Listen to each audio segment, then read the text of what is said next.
Welcome everybody to DCS. We are in the P47 Thunderbolt, playing with the clouds here with my wingman.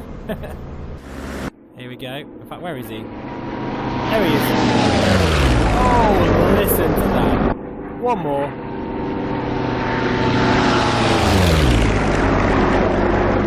You cannot beat those incredible flyby sounds. Now, if you look in the bottom right-hand corner, that is an Authenticate controller. In fact, admittedly, it's a Spitfire control stick. But having said that, it's still great fun to use many different warbirds in different sims, including DCS, IL2 mainly. But we're also in Syria. This is a map that I thought we'd have a bit of a check out together. This is a bit of a peacetime flight, so there's going to be no threats that I know of anyway. Although, to be fair, I don't think anyone will mess with us today. Look at those cannons on the wings there. Absolutely fantastic. And they sound very nice indeed.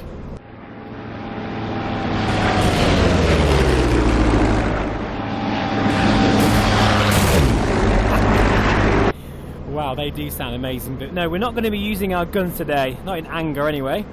We're just going to be checking out this Syria map, which is one of the brand new maps DCS has released this year. And I have noticed that they seem to favour the sort of desert wasteland maps. Like I've got the Persian Gulf as well, and I actually prefer the Persian Gulf over all of the maps they've got released. But I don't know, I would bite their hand off if they could create some sort of European map or sort of a UK or America theatre. That would be fantastic. Because a lot of these maps are a little bit barren and quite deserty. They look nice, don't get me wrong, but I think they've been done to death now in DCS. But maybe part of the reason is because it's better on performance. We're getting a very nice 60 frames per second at the moment, with sort of medium to high settings in the Reverb G2, although I have got it scaled in SteamVR to 50%, which if you haven't seen my through the lens video of the Spitfire, it's all you need, guys, honestly. If you are struggling for performance, back that off to about 50 to 60% and you'll get very smooth performance, as you can see here. Look at all these interesting, what are they, bunkers or something? I've no idea. Antenna there. But yeah, we're just going to be basically having an explore around this map in this gorgeous aircraft, the P47 Thunderbolt. And I've got to praise DCS for their epic sounds of all their aircraft. I think if I had to pick one thing I love about their models, and that is the sounds, they are top draw. You really can't get any better. Followed closely by the modelling and just the system's depth.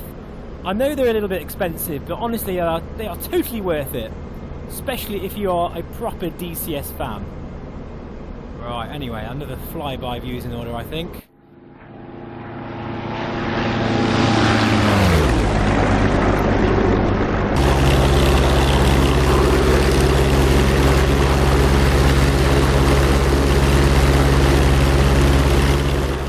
So I think what we'll do is we'll head over there, where those beautiful mountains are, and check out Beirut, since that's one of the main cities, I'd imagine, in this area that they've modelled.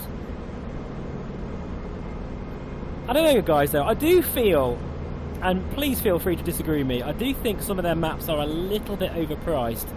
The Normandy map, for instance, I know it's getting on a bit now, but it's just not that good, if I'm honest. I just think the quality of the buildings just leave a little bit to be desired when you compare it to the likes of newer sims, and I think IL2 is the leader there. I love DCS, I absolutely love this sim. I appreciate its attention to detail more than anybody, but I just feel like it really needs a definite upgrade, particularly for us VR users. It just doesn't quite run like it should do in 2021 that we are in now. I think it definitely needs an upgrade. And you never know, by the time this recording comes out, there might be just a massive upgrade around the corner. Because I'm recording this actually in December, because they've got plenty of free modules, which I think is fantastic. They've done this a couple of times during the sort of lockdown COVID period.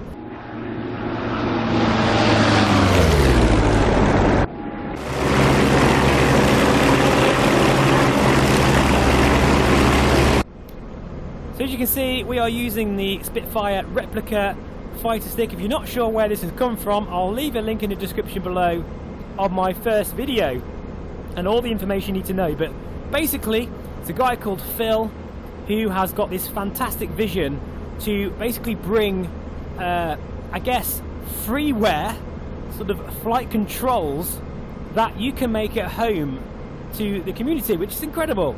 If you imagine like freeware scenery, whether it's you know, airports and aircraft that people spend a lot of time making, well, Phil is proposing, and is actually, you know, full steam ahead now, that he's going to make designs that you can print off at home on a 3D printer, and then he's going to sort of produce instruction manuals and brilliant YouTube videos, which I'll also link in the description below, that will show you how to make your own fighter stick, whether it is a Spitfire or whether it is a P47 Thunderbolt or something else. Wow, listen to this. I can actually hear the wind rushing by me here. So yeah, I'd hugely recommend you check out his website. This is just, I don't know, it really has completely transformed the immersion for me personally. It's made a huge difference.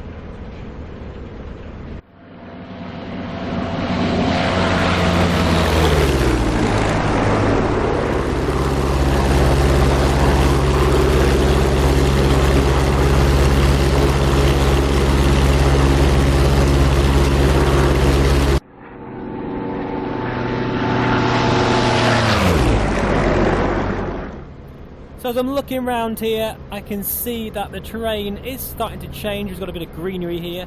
We've got some trees and a bit of a lush forest over there, and it's looking very nice, I have to say.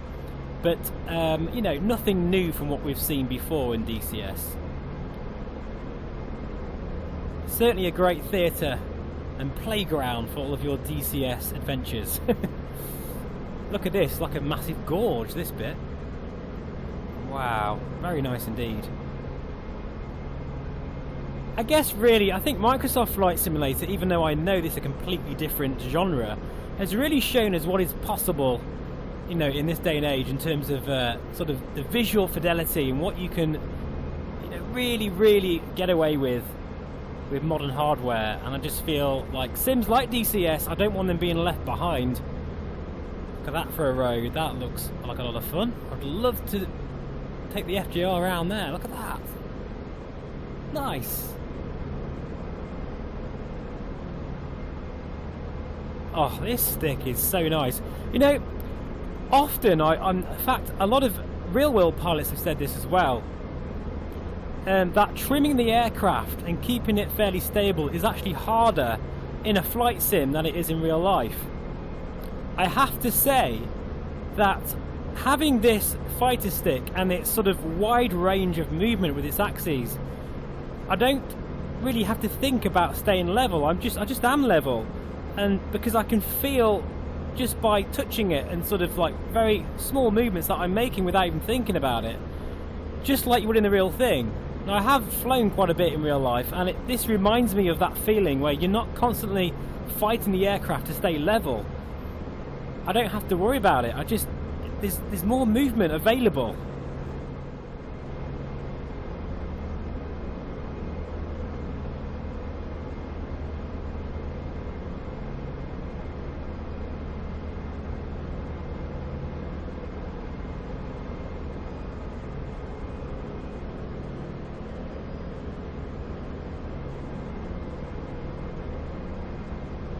Look at that, we are now at treetop height. You can see all of those very nice mansions and buildings. Haven't seen many swimming pools though. That's probably more sort of the Dubai area where you've got plenty of oil, plenty of money. But yeah, this is a very nice map actually. Nice and low. We've got the coast up ahead, so we're just going to hug that and head towards the city. Getting really smooth performance actually, but I suppose we are still out in the sticks here, so I guess we'll see how that fares later on. Wowzers. This is very impressive.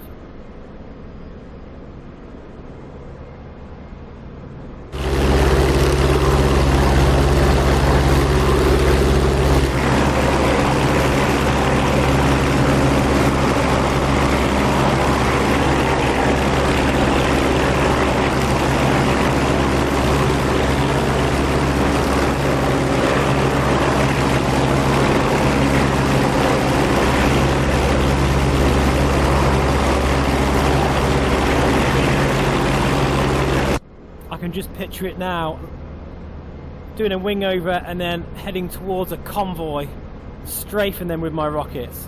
Oh yes.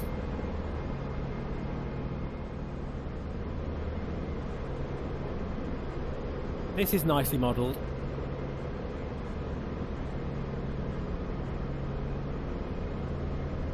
I can't help feeling though that I've seen them buildings before in the Persian Gulf.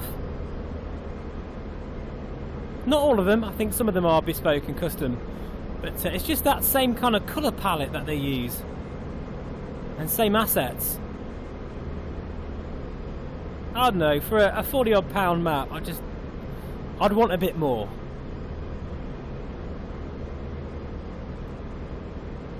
That coast though, and you can see that I could actually kick those rocks. I'm that low. And that's the thing in the Reverb, you know, and people ask this question all the time on the channel.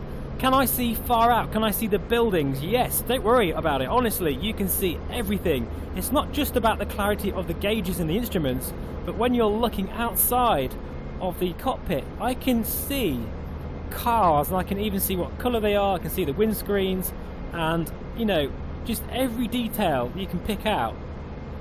It's unmistakable. And I think a lot of that is down to the G2, the lack of Mura. It's less foggy than the G1, and it makes a huge difference.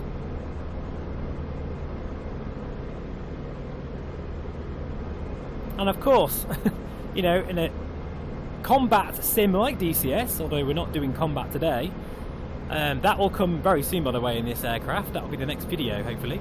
But yeah, when you are staring down the sights and you're looking at the enemy, you can see it really well, pin sharp.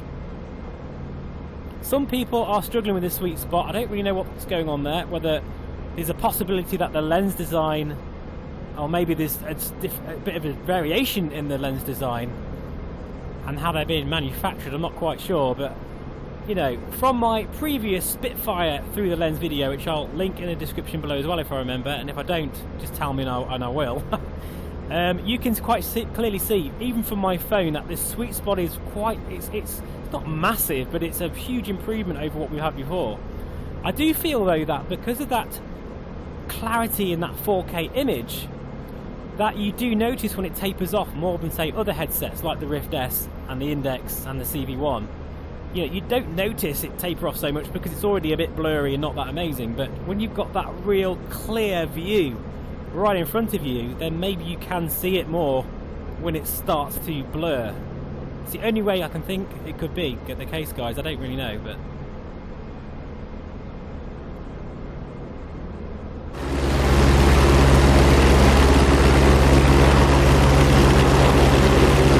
beautiful.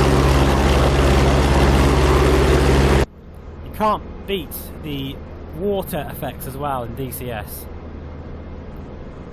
I think they even top Microsoft Flight Simulator, probably by a smidge. It's a nice sort of calm day at sea today, but I mean, just going this close to the water, every fibre of my being is telling me to pull up. Because I'm not a very good swimmer at the best of times. But look at the swells there, wow. But I can be this accurate. I literally am about 30 feet off the deck, and I can hold that position really well with this fighter stick.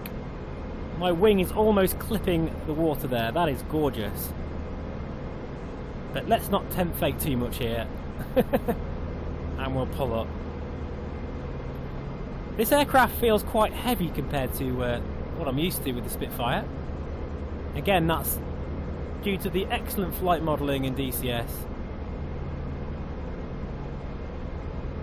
But yeah, this map has definitely got a bit more variation than the Persian Gulf, and I can see there's just a little bit added to the, I guess, like you can see rock formations and the terrain has sort of tessellation, so there are some new things they've added now that I'm really looking hard. I still think though this map should be around £20. I think more people are more up for getting it. Oh, massive stutter there.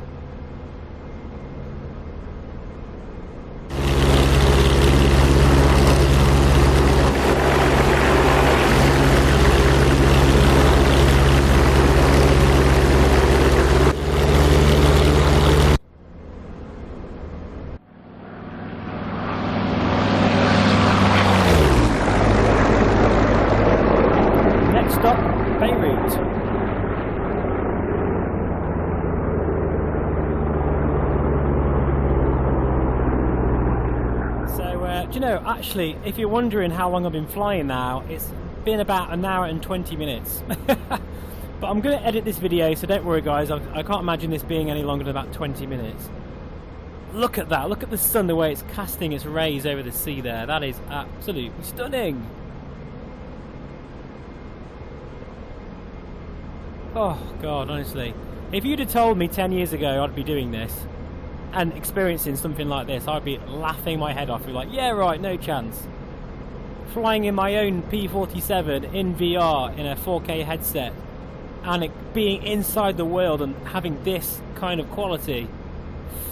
Oh, it's really, really cool. Really cool indeed. And we're just going to head slightly inland now.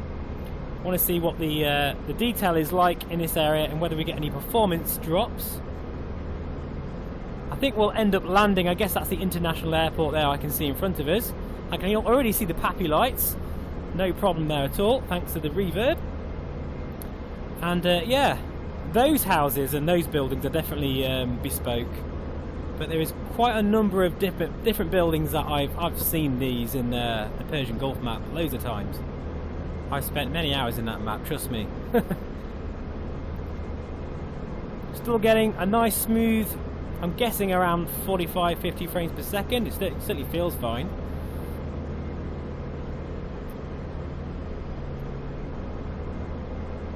And we'll do a sort of special Top Gun style fly pass over the airfield.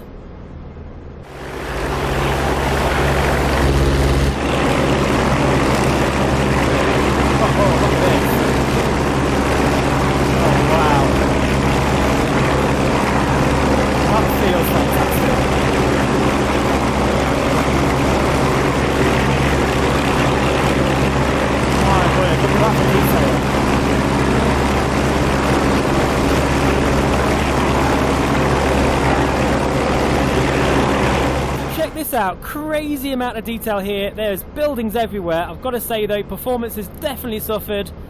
We're probably around 30 frames per second now. It's still usable, but I mean, wow, that is very impressive.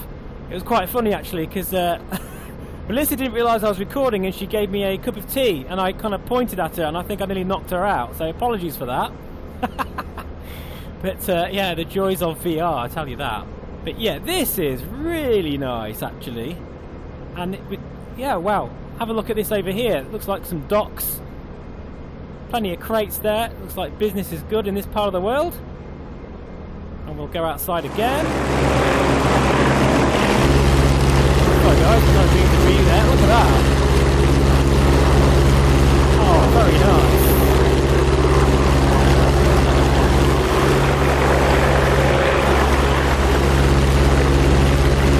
I've said this a few times guys, that I think DCS could actually be a really good general aviation sim.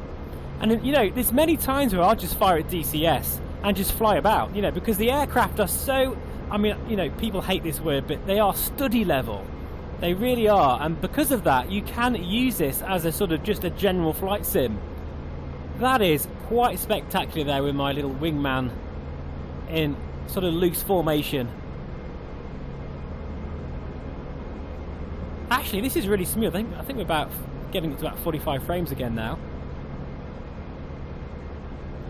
Stunning views here. I love how the sun's really catching all those buildings as well. I wish there was a way of taking a decent screenshot though. Oh, that is spectacular.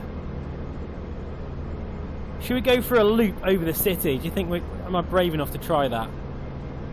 It might end in tears, guys, because, to be honest, I'm going to upload this no matter what happens. Let's try it. There's a lot of bespoke buildings. I think they're either mosques or... I guess they are, really, aren't they? I'm not quite sure, to be honest. I've no idea. But either way, it's all looking good to me. Nice park there. Right, we're now going to go for it and do a bit of a loop here. Low level. This is not the easiest aircraft actually, it's not very forgiving. And I'm not sure we're going to get around here. Oh no, we're not. We totally messed that up. Okay, that's not good. Okay, now we're heading back down. Oh, pull up nice and gently. Oh my word. And we nearly stalled. That was nearly the end of me then. Whew, I had to just kind of really think about how to get out of that one then. Yeah, this is not an aircraft for a beginner.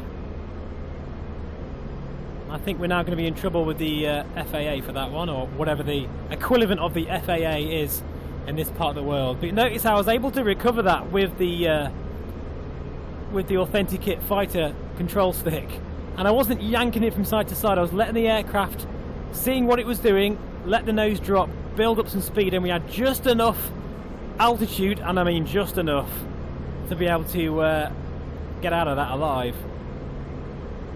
That is some epic views there. That really is. Let's go outside it once again.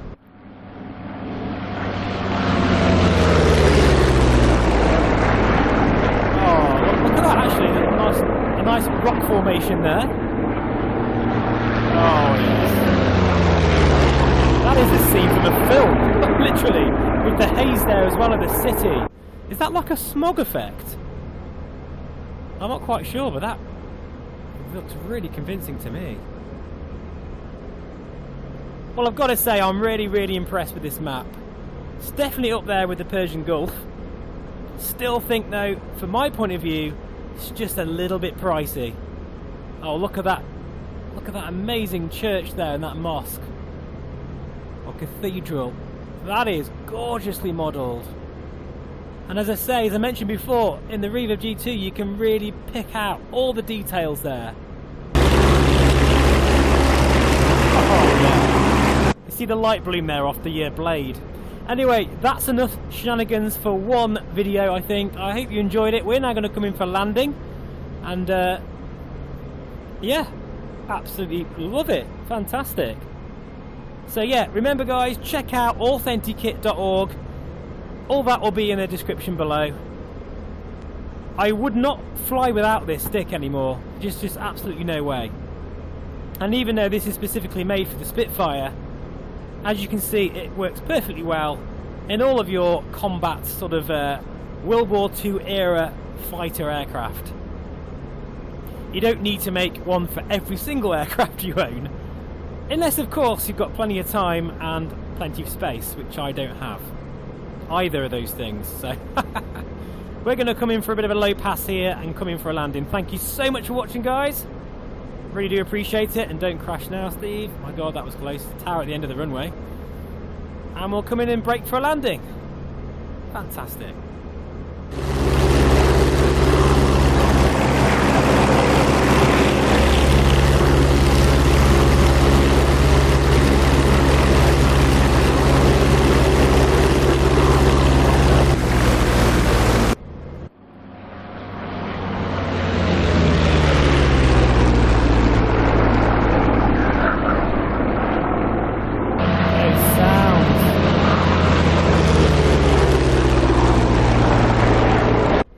Absolutely beautiful sounds. Right, anyway. I can really feel the air as well as I'm kind of pushing and pulling on the fighter stick.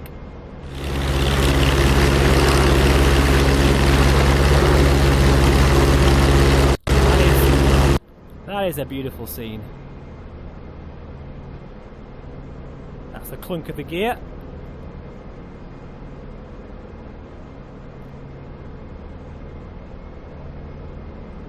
Where are you going? I was distracted by my wingman there. We'll get back on course. In fact, to be fair, a Spitfire approach, and I know this is not a Spitfire, but that's a common sort of approach they used to do, and still do actually, where they'll side slip sort of on an axis so they can see where the runway is. And I'm just going to use that as my excuse for that sloppy circuit.